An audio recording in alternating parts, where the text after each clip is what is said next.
I look this，因為其實真係好多人咧就係咁問我點樣去畫頭髮。咁我其實上次咧我已經出咗一條咁嘅片咧，去教大家畫頭髮噶啦。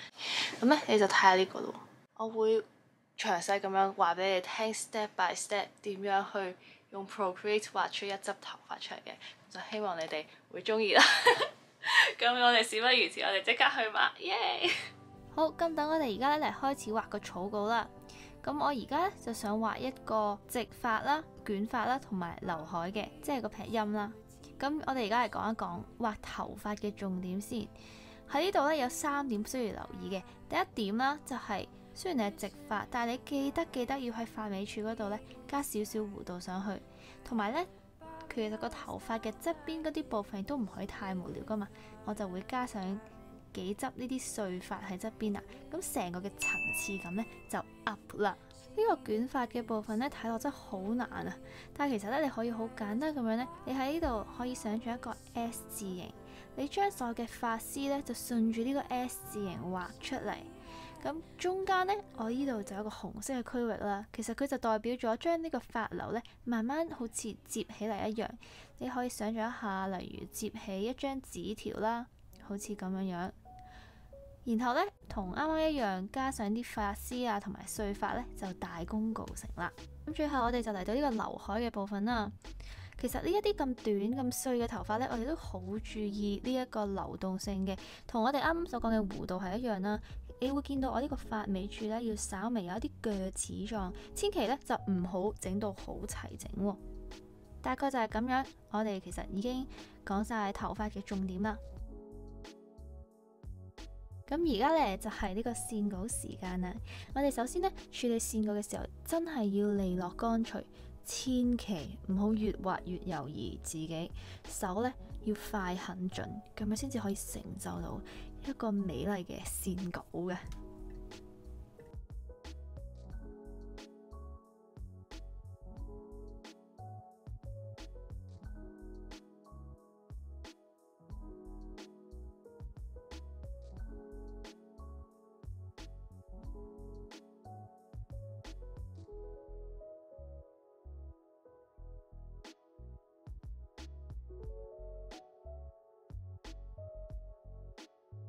好，咁我哋而家搞掂咗上色啦、底色啦，等我哋嚟上呢個第一層嘅陰影啦。我呢就用緊一個針筆嚟油緊一個好大面積嘅髮尾陰影，之後我再用橡皮擦慢慢咁樣修好佢嘅邊緣，然後再用中等噴槍輕輕力油喺頭髮嘅後方。再用一個橡皮擦咧，將又靚又尖嘅邊緣咧咁擦出嚟，咁就可以營造一個超級專業嘅陰影效果啦。呢個捲髮啦，劉海部分呢亦都一樣咁樣做。我而家咧就 demonstrate 一次俾你哋睇下先。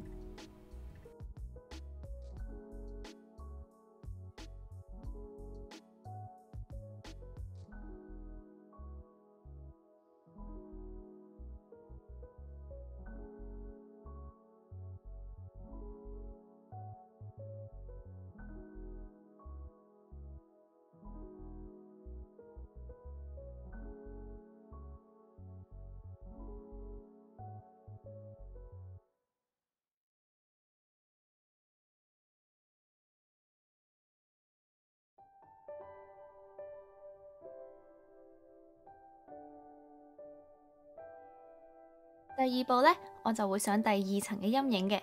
我好中意將佢畫喺第1層嘅陰影範圍之內啦，因為咁樣就會更加有立體感啦。呢個光影過渡呢，亦都會非常之自然嘅。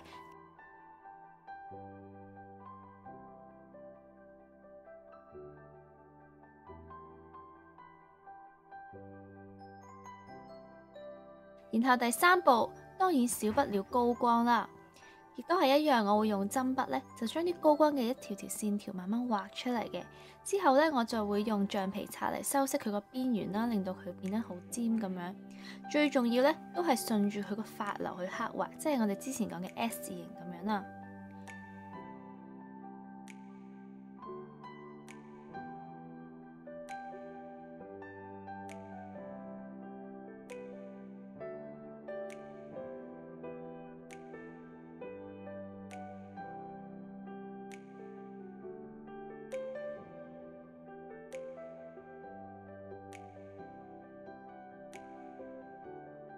我會用一個覆蓋模式將呢個髮絲變得更加有光澤感。咁呢個技巧呢，就請睇我哋之前鋪過嘅 Procreate 超狂技巧嘅影片啦。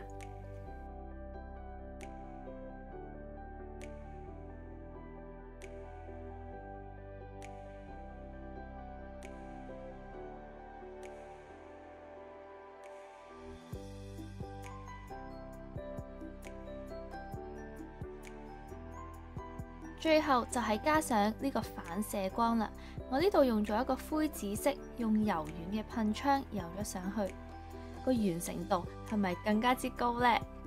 其實呢啲呢，完全冇你想象中咁複雜嘅，好多時候係因為我哋覺得我哋自己做唔到啦，所以先至有咗我哋嘅發揮。咁所以所有技巧呢，學完之後一定要去實踐一下，如果唔係，自己係唔會有所成長嘅。